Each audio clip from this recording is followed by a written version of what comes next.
Taylor, Nice how are to meet you, you? John. I'm doing great. How are you? Excellent. Thank you. So we see a lot of drama in this new season, and we see Coop in a constant internal moral struggle. What's it like playing a character like that?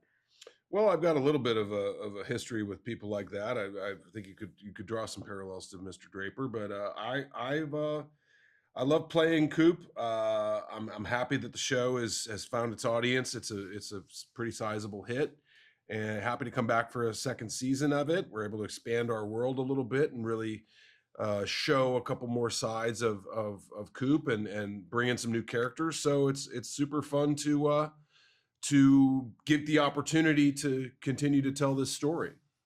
Yeah, absolutely. And like you said, you kind of play very similar characters like this before. How do you feel like this series takes your character from keeping up with the Joneses to like another level? Well, there's a little bit of similarity there. Obviously, it's keeping up with the Joneses was a little bit heightened in the comedic sense, and a little bit heightened more in the action sense. But both kind of have that sensibility of what happens when you start to pick at the corner of the image and scrape off a little bit and what's underneath. And I think that they're two similar uh, realizations when you start to look a little closer at what's underneath.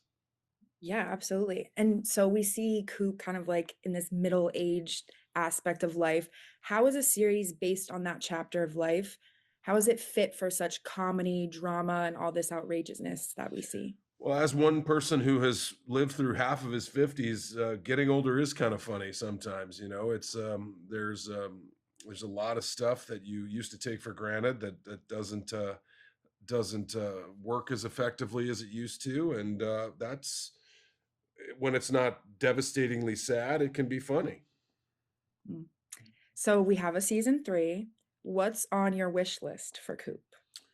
Well, I hope he finds some answers to the questions he's been asking over the first two seasons. I think that that would be helpful. I hope he gets a job that has a much lesser chance of putting him in prison, and I hope that he finds happiness with his family. I think those are the things that he's really kind of struggling with at this point, and I really hope he's able to resolve some of those issues.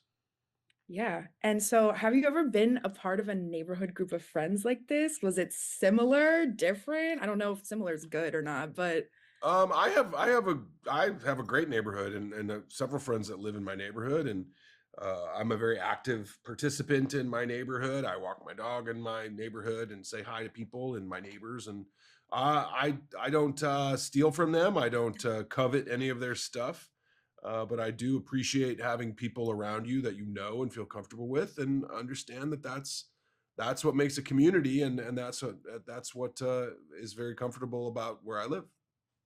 absolutely. Awesome. Thank you so much, John. I really appreciate your time. Cheers. Thank Have a good you. one. All right. You too.